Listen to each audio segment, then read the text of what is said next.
And so what I will present is a joint work with Michael Malisov, with Miroslav Krestic, Silviu Niculescu. Those are the people I worked on this. And so, yeah, the title of my talk is a stability analysis technique called trajectory-based approach. And so, I can move my slides. So the outline of my talk first. So first, background and motivation. After that, we will have a first part. In this first part, I will explain what are the key ideas of the trajectory-based approach. I will start with the basic result, the first result, which is, I think, rather important because it gives, of course, a lot of information. After that, I will apply it to academic examples in order to explain how it can be applied, in order to show the mechanisms.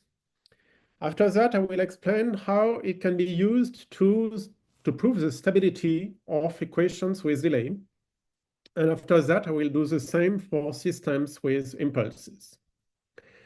The second part is devoted to a vector version of the trajectory-based approach. And it has two parts. In the first part, I will consider the continuous time case. And again, I will use an academic example. After that, I will explain how it can be applied to solve some observer problems. And the second part is devoted to discrete time systems. And next, I will explain how it can be applied to systems with delay, observer designs, and we will have some remarks. Oh, I'm so sorry, I cannot move my slides anymore. I don't know why. Okay, sorry for this. So the third part of my talk will be devoted to the relationship there is between trajectory-based approach and Halanay's inequality-based results. More precisely, I will explain how Halanay's inequality can be studied using the trajectory-based approach. And in particular, we will have first, I will recall what is a classical result. After that, we will consider time-varying inequalities, and next, vector inequalities, and finally, the conclusion. So let us start with background and motivation. Of course, it is very well known that the stability analysis of nonlinear systems is not always an easy task, especially when the systems are time-varying, when they have delays with discontinuities, when they are complicated interconnected systems, then the stability analysis can be difficult. Of course, it is well known that one of the most important tools to analyze the stability are Lyapunov functions. And in particular, when we have delays, very often Lyapunov-Krasovsky function halls are constructed. They are natural analog, in fact, of Lyapunov functions. And Razumikhin's theorem is very important too. It is a crucial tool, that's clear, especially when the delays are time-varying. However, it turns out that in some cases, these techniques do not apply, and I will show, in fact, cases where it does not apply. And this is especially true for time-varying systems and when the delays are time-varying. And of course, the same can be said for frequency domain techniques. And then we would like to answer the question, what can be done in this case? In particular, when the delays are time-varying, have discontinuities, and it is clear that these delays are motivated by many applications, sampling, network systems, biological models. And then what I can say is that in these cases, trajectory-based approach and results based on Halanay's inequality can be applied. Actually, what is very important is to understand that they can be applied to many families of systems. I mean, ordinary differential equations coupled with difference equations, interconnected and network control systems with time-varying delays, and time-varying linear systems, of course. And they can be used to solve both stability analysis or stabilization problems, or stability, the analysis, for instance, of the stability of observers.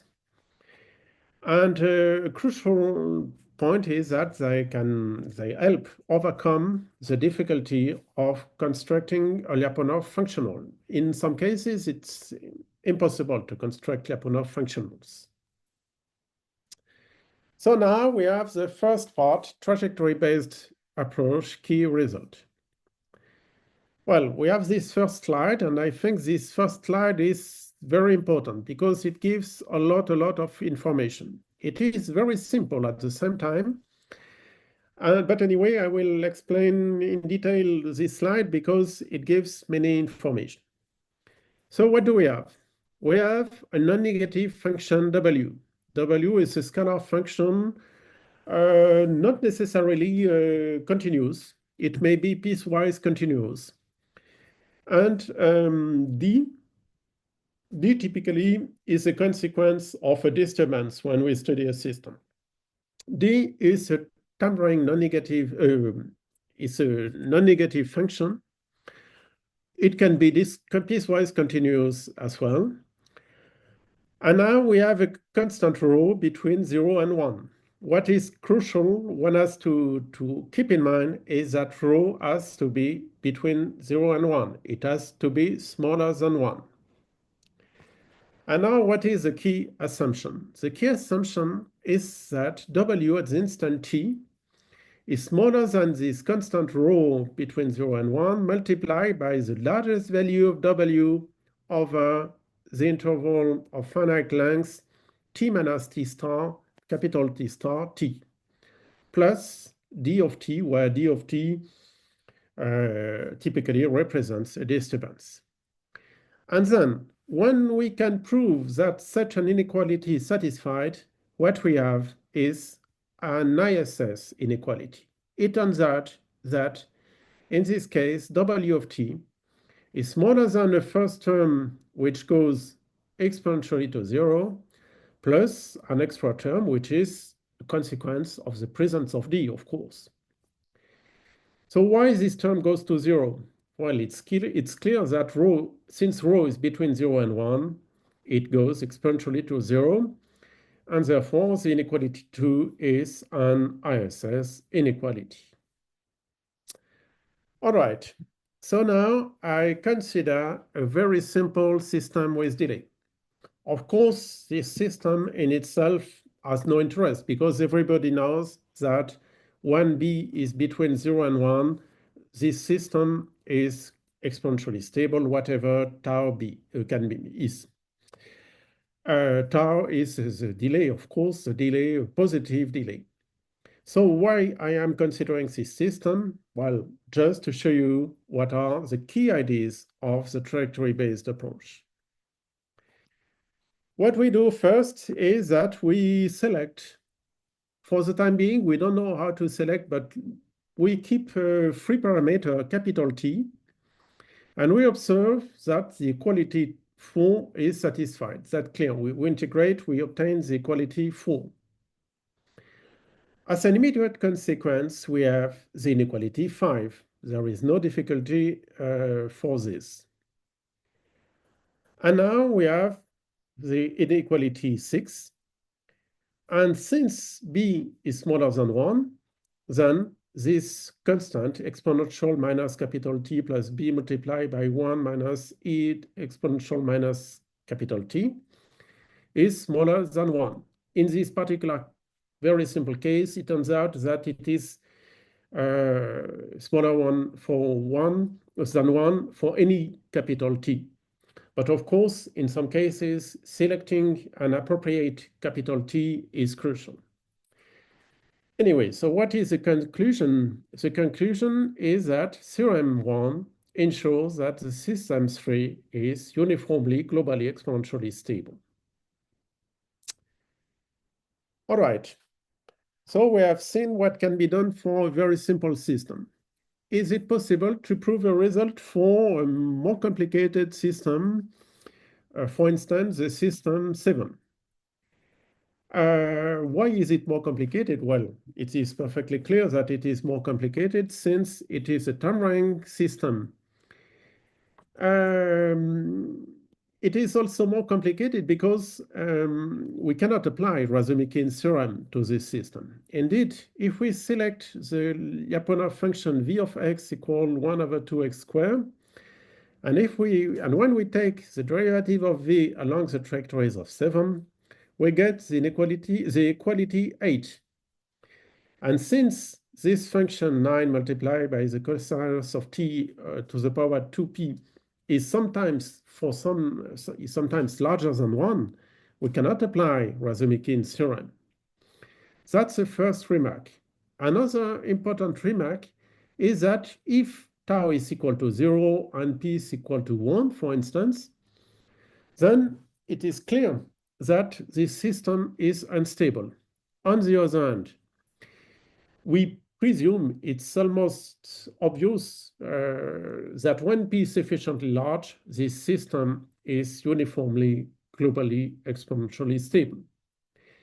And so what I show now is that we can use the trajectory-based approach to determine values of p such that the system 7 is globally uniformly exponentially stable. How can we do this? For instance, we integrate between t and t minus 2 pi, and we get the equality 9. From the inequality 9, we directly obtain the inequality 10. And now we have to analyze this function here. And we can prove that when p is larger than 2, then the function we have seen is smaller than exponential to the power minus 2 pi plus 1 over 2. And this constant, of course, is strictly smaller than 1.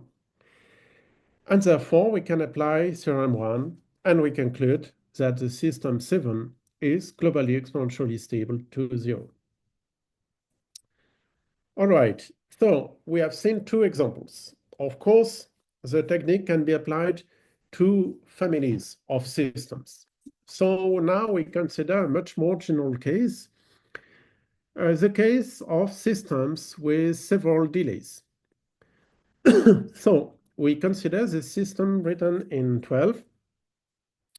And as you can see, we have several delays to 1, to 2, to L, and the delays are time-varying. However, we assume that those delays are between two non-bounds to S to M. And this for all t and for all I. Okay, but of course we need some stability assumptions, otherwise we cannot prove anything. What we impose is an ISS assumption on the system xi dot equal f of t xi of t u of t. We assume that we have these two functions, beta of class KL, gamma of class K infinity, such that the inequality 13 is satisfied for all t larger than t0. But that's not enough to conclude. We have to assume that the comparison functions are not too large, roughly speaking. More precisely, we assume that there is a constant capital T and a constant rho between 0 and 1. And again, the fact that rho 0 is between 0 and 1 is crucial. So we have these two constants such that this inequality 14 is satisfied. Beta of S capital T gamma of S is smaller than rho 0 multiplied by S. And so now our second result is that in this case, under these two conditions, we can construct an ISS inequality. It is important, of course, to observe that we have explicit expressions for beta bar and gamma bar. They are given by the expressions in 15. And 16, of course, is an ISS inequality for systems with delays. So we have seen how the mechanism of the trajectory-based approach works. And therefore, I will not give all the details of the proof. I just give a sketch of the proof. So what do we have? We have that when assumptions A1 and A2 are satisfied, the norm of x at instant t is smaller than beta of this term. Here we recognize capital T, which, excuse me, oh, I have made a mistake. Capital T is in assumption 2. And we have this extra term. Delta represents a disturbance as usual, I would say. And therefore, we obtain, thanks to assumption 2, we obtain the last inequality in 17. And since rho 0 is between 0 and 1, we can apply the trajectory-based approach. And so for W, in fact, for W of t, we select norm of x at instant t plus 2 capital T t0. Rho is equal to rho 0. T star is equal to 2 capital T. And D is the consequence of the presence of delta. And then, with these choices, we obtain the inequality 18, which is the desired ISS inequality. Well, that's not completely the end because we need to study the trajectory over the interval t0 plus 2 capital T to conclude that's of course a very a detail.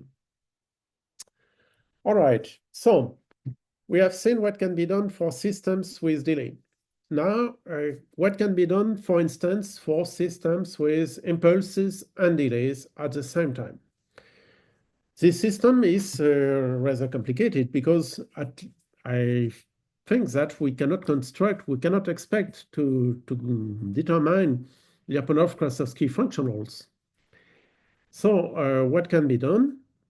Well, again, I can tell you that such a system can be studied using the trajectory-based approach.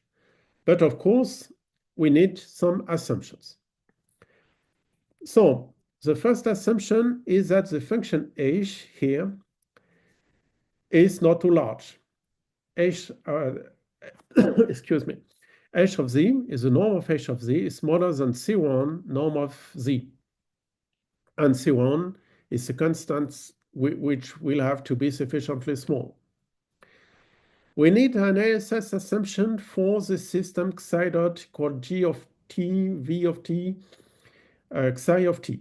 We need a very specific ISS inequality, in fact. We need to have an exponential stability for the system 20. Well, perhaps these assumptions can be relaxed. For the time being, let's say that the result is like this. That's not the end. So C1 and C3 should not be too large, and the delay should not be too large. In other words, the inequality 22 should be satisfied. Another assumption is imposed on the function f, in fact. The system written in 23 is an ISS system. And now you will not be surprised if I tell you that the function beta and gamma should not be too large. They have to be such that the inequality 24 is satisfied. That's a technical assumption. Actually, when we apply the trajectory-based approach, we understand why such an assumption is needed. That's completely clear. And we understand why the constants should not be too large. In other words, why the inequality 25 has to be satisfied. So I do not give the details of the proof because, as usual, one has to integrate some part of the systems, and we have to study the system over the solutions of the system over intervals of finite length. All right, so now the second part, vector version of the trajectory-based approach. Before presenting the vector version of the trajectory-based approach, in other words, we'll consider vector inequalities instead of a simple scalar inequality, I need to introduce some matrices and some functions. But anyway, this part is rather simple. So I need to introduce a positive and show stable matrix S. Now it's well known from the Perron-Frobenius theorem that there is a positive vector V. More precisely, here we select a vector V whose entries are larger than 1, such that the equality 26 is satisfied. Since the matrix S is show-stable, the constant Q is between 0 and 1. That's an important point, of course. We introduce a function delta. Delta is a function which is piecewise continuous and non-decreasing. The fact that it is non-decreasing will not be restrictive at all. Now, since the matrix S is positive and show-stable, the function rho defined in 27 is well defined. And in addition to this, it is non-negative and non-decreasing. All right, so now we have the theorem 3, which is the vector version of the trajectory-based approach. We have the inequality 28.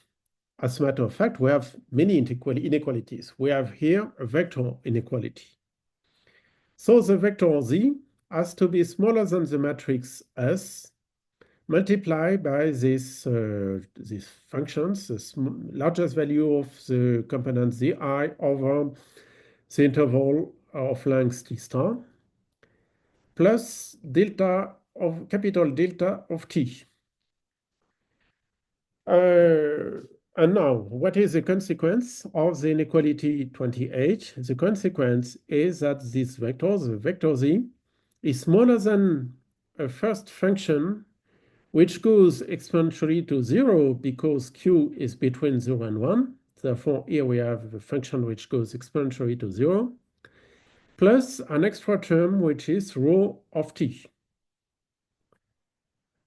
It is clear that from the inequality 29, we can deduce a standard ISS inequality. So we have here vector inequality, but we can have an ISS inequality. That's clear. And yeah, let me mention again that since minus I plus S is Metzler and Hurwitz, rho is non-negative and non-decreasing. Therefore, we have all the expected properties for our functions. All right, so now I would like to show you how it can be applied to interconnected systems. I start with a very simple system, but constructing Lyapunov-Krasovsky functional or applying Razumikin theorem cannot be done. So what do we have? We have a system with delay interconnected with a difference equation. We have two delays, as a matter of fact, tau1 and tau2. Well, we have assumed that tau2 is larger than 0. That's, of course, a technical assumption, very minor issue. Tau1 is larger than 0. Now, we let capital R be a positive constant, and we obtain the first equality in 31. And from the second equality in 30, we deduce the second inequality in 31. That's a direct consequence. And therefore, we have these two inequalities for the absolute value of x1 and the absolute value of x2. And therefore, now we rewrite these two inequalities as in a more compact form. These inequalities are equivalent to 34, where epsilon r is a function defined in 33. Okay, so now can we conclude? Well, it is clear that we can conclude that we have exponential stability if the matrix epsilon r is show stable, at least for a sufficiently large constant capital R. So can we find constant capital R such that the matrix epsilon R is show stable? Yes, we can. If capital R is equal to the log of 10, we obtain the matrix in 35, and this matrix is show stable. And therefore, we can conclude from theorem 3 that the origin of the system 30 is globally exponentially stable, uniformly globally exponentially stable. All right. So of course, this result can be applied in many cases. It is especially useful when we have to study interconnected systems. Now, I show you how it can apply. It can be applied when it comes to studying finite time or almost finite time observers. I will explain later what I mean by almost finite time observer. So what do we have? We have a system in 36, which is tampering. Or since it is tampering, there is, delta of t is present. Constructing a finite time observer is definitely not an easy task. In general, we cannot determine a finite time observer for this system. We assume that delta is not too large. Each component, each delta ig is smaller than delta bar. And I will explain later what is delta bar. You will not be surprised if I tell you that we assume that the pair AC is observable. So now our objective is the construction of a finite or almost finite time observer under this assumption C1 and C2, and to prove the stability of this system using the trajectory-based approach. So I do not, we assume that delta is known. But even when we assume that delta is known, in general, we cannot construct finite time observers because we do not know what is the fundamental solutions of the system. Therefore, there is an obstacle to the construction of finite time observers, even when delta is known. So, what can be done? Well, let me show you what we can do. We let tau be a positive constant, and we define the matrix capital E, which is invertible because the pair AC is observable. That's assumption 2. Assumption C2 ensures that this matrix is invertible. And therefore, we can prove, well, it's not obvious, but anyway, we can prove that the equality 39 is satisfied. X at the instant t is equal to a function which depends only on the output, which is good, but it also depends on a function which depends on x, which is not so pleasant. And that's due to the presence of delta. So we are not very satisfied. Well, if delta is identically equal to 0, then it's okay. We have a finite time observer. We have everything we want. But since delta is present, this is not the case. We have to overcome this obstacle. So the observer we introduce is x hat defined in 40. All right, now we write the error equation, x tilde equal to x hat minus x. And we directly obtain the system 41. So we have an implicit equation, but of course this equation gives a lot of information. In fact, the intuition directly suggests that if both tau and delta are sufficiently small, well, no, the size of tau is a complicated story. Let's say that we deduce that if delta is sufficiently small, then x tilde goes to 0, goes exponentially to 0. Tau is present in capital E, and therefore that's why the size of how tau should be selected in order to get the largest possible function delta is definitely not an obvious task. To the best of my knowledge, we do not even have an answer to this open problem. All right. Anyway, what is crucial is that assumption C1, let me recall what is assumption C1. It is the smallness condition, ensures that these inequalities are satisfied. These vector inequalities are satisfied. And now, we can select a positive matrix P such that the inequality 42 is satisfied. And it is perfectly clear that if delta bar is sufficiently small, this matrix is Shor stable. So this matrix is Shor stable and positive. Therefore, we can apply Perron-Frobenius theorem. And more precisely, we can apply theorem 3. And theorem 3 ensures that we have convergence of the observer, convergence which is proportional to minus the log of delta bar. That's why we call this observer an almost finite-time observer. Almost because this constant goes to minus to the infinity when delta bar goes to 0. All right.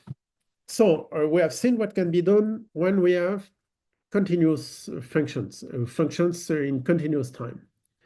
Actually, we can prove a similar result when we have discrete time inequalities. So we have, in fact, a vector discrete time version of the trajectory-based approach.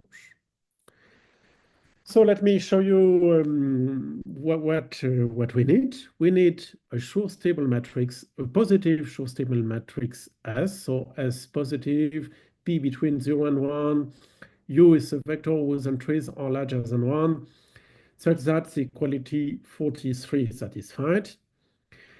And we introduce these sequences.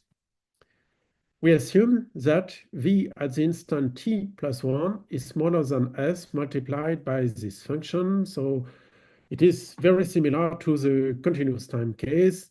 Delta I is present. This sequence is very useful when we have to consider systems with disturbances.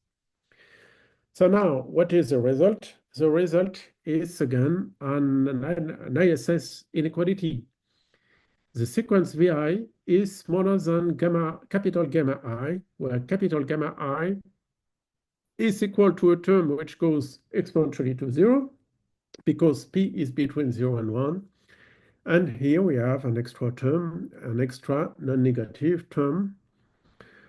C is a constant which has to be sufficiently large, excuse me, of course, sufficiently large.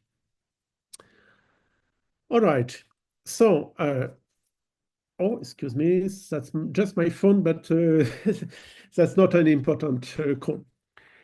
Now let us consider the system 49. 49 is a time-varying system because delta I is a time-varying term. It is a discrete time system with a delay in the input because in mu we have I minus h. So with the delay, excuse me, there is a delay. H is the delay here, and x is a vector. So for instance, we can apply our discrete time trajectory-based approach to prove to determine stabilizing controls for this the system 49 under a smallness condition on the time-varying term delta I. So what we assume is that the matrix A is invertible. Well, that's perhaps a surprising assumption. Actually, I guess that this assumption can be relaxed. But anyway, for the time being, we need to impose this technical assumption. Further studies, I think, will allow to overcome this, to remove this assumption. we need, of course, a stabilizability assumption. So we assume that the matrices A and capital B are such that there is a matrix K such that the matrix H equal to A plus B K, capital K, is non-negative and Shor stable. Well, the fact that we assume that it is Shor stable is not very restrictive because we assume that the system is stabilizable. Assuming that this matrix is non-negative is, in a sense, much more restrictive. But it is not so restrictive, in fact, because one has to keep in mind that using a preliminary change of coordinates, we can determine, in most of the cases, let's say, change of coordinates which result in a new system 49 for which we will get a non-negative matrix capital H. In fact, we could even apply time range change of coordinates in order to get such a non-negative matrix capital H. But that's a technical question which is beyond the scope of the present presentation. So in this context, we do not assume that the sequences delta I and lambda I are known. They are unknown. So what we will have a result under a smallness condition on the function on the sequence delta I. That's clear. Otherwise, we have nothing. We clearly need a smallness condition on this sequence. So what we propose is this control with which incorporates in its formula past values of the control. So it is defined in 51. And now defining, I have forgotten to, I define here the sequence Z I plus 1 as follows. And it turns out that what we get is the system 53. And for the system C, well, we modify system C53 by taking advantage of the definition of the sequence Zi. And eventually we obtain the system 55, which is, of course, more complicated, but anyway, not so complicated, because what we have here is, roughly speaking, a good term, because H is positive and Shor stable. Here we have more dangerous terms, because we have an unknown term, delta I is unknown, and here we have an extra term which is due to the presence of lambda I. All right, but of course, if delta I is sufficiently small, the idea is that the stability, the ISS property of the system will not be disturbed by the presence of this term. That's the key idea. So, but anyway, how to prove this result rigorously? We can apply the discrete time trajectory-based approach. And then the calculations are not very complicated.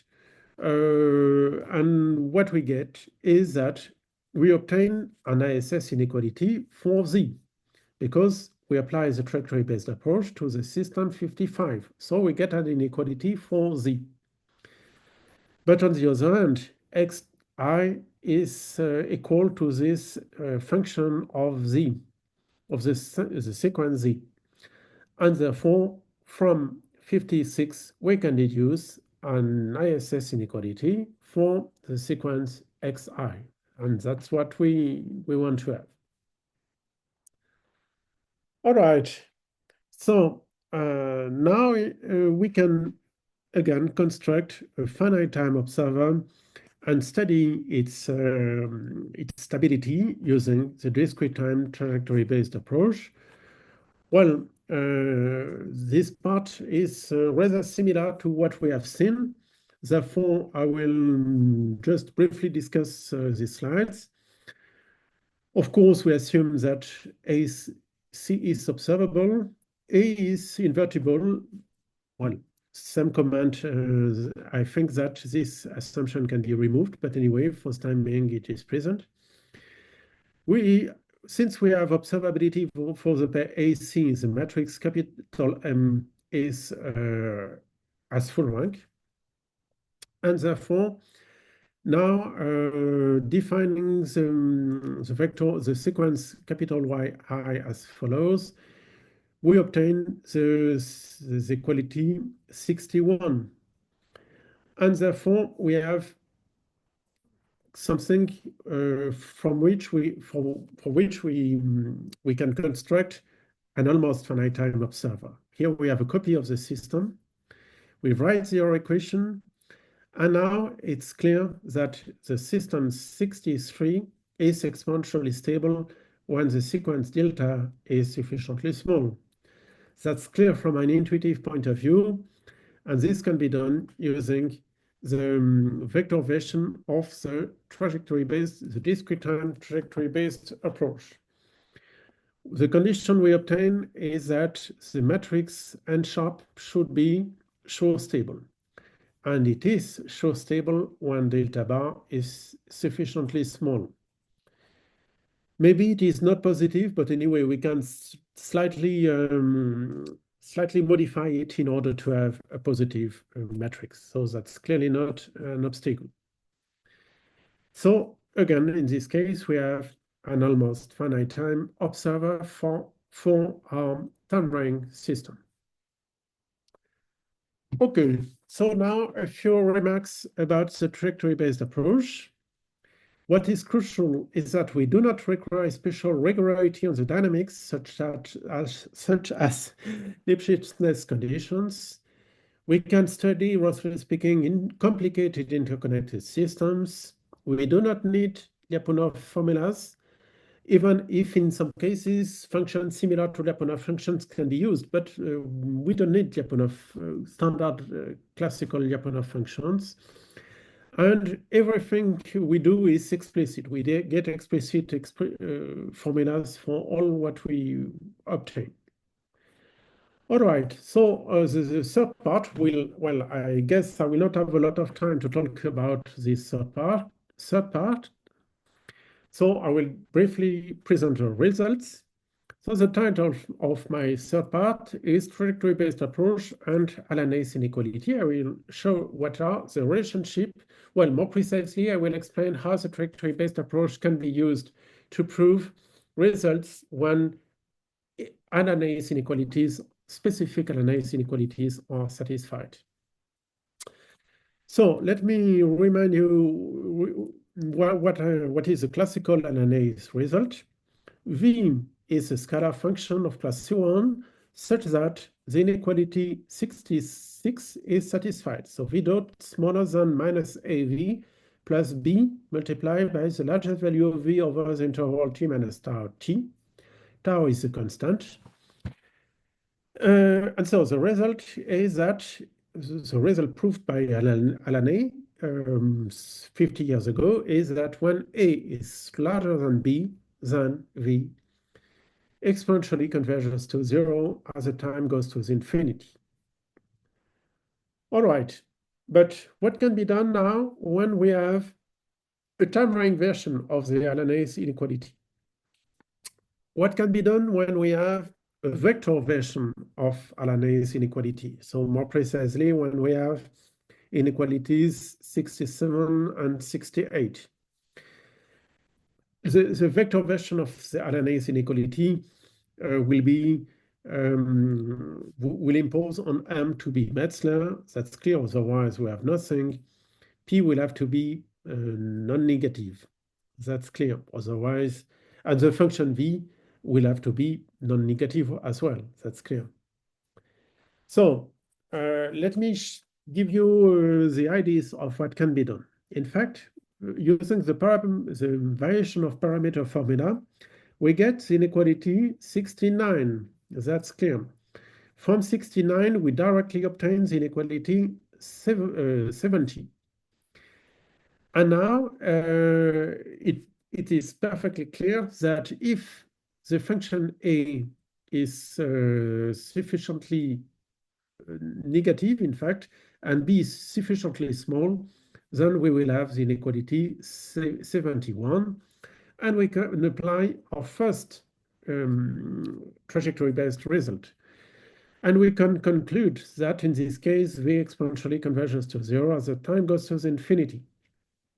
Of course, we can proceed in a similar way when we have ISS, when we have vector inequality. So, of course, I think we can guess that we can apply the previous result to many cases. That's clear.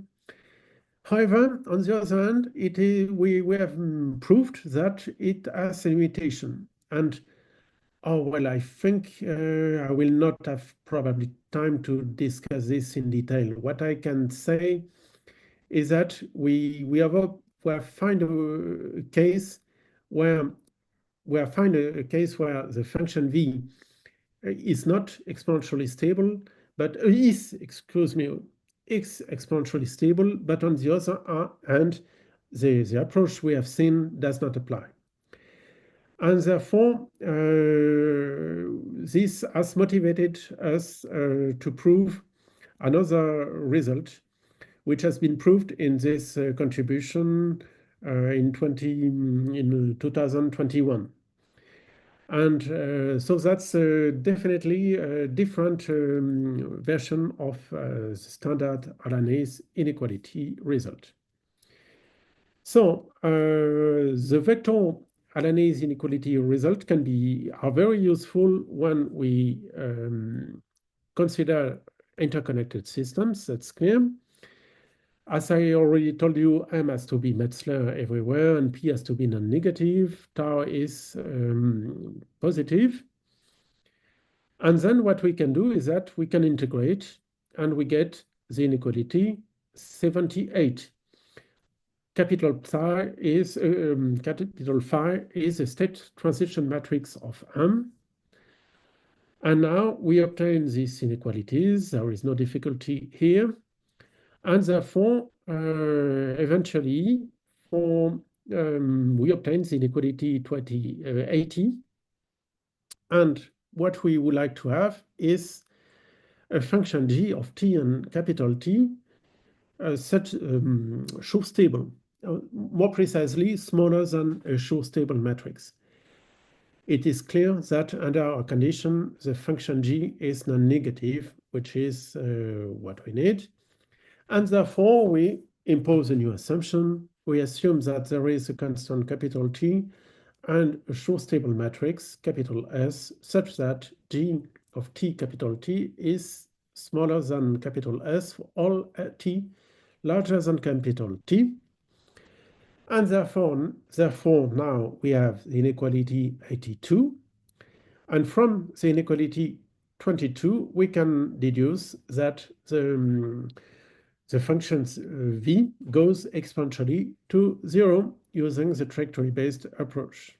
Okay, so now I think I can conclude.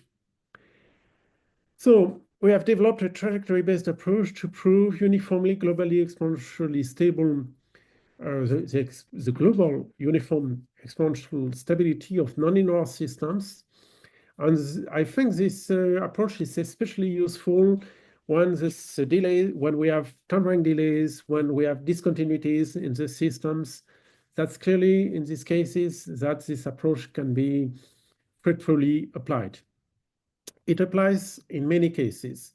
For instance, ordinary differential equations coupled with difference equations, systems with delay of neutral type. I did not talk about this, but that's clear. We can study systems of neutral type, network control systems as well. And using our approach, we proved stability of nonlinear systems in the case where the delay could be unknown. That's important, of course, not necessarily continuous. And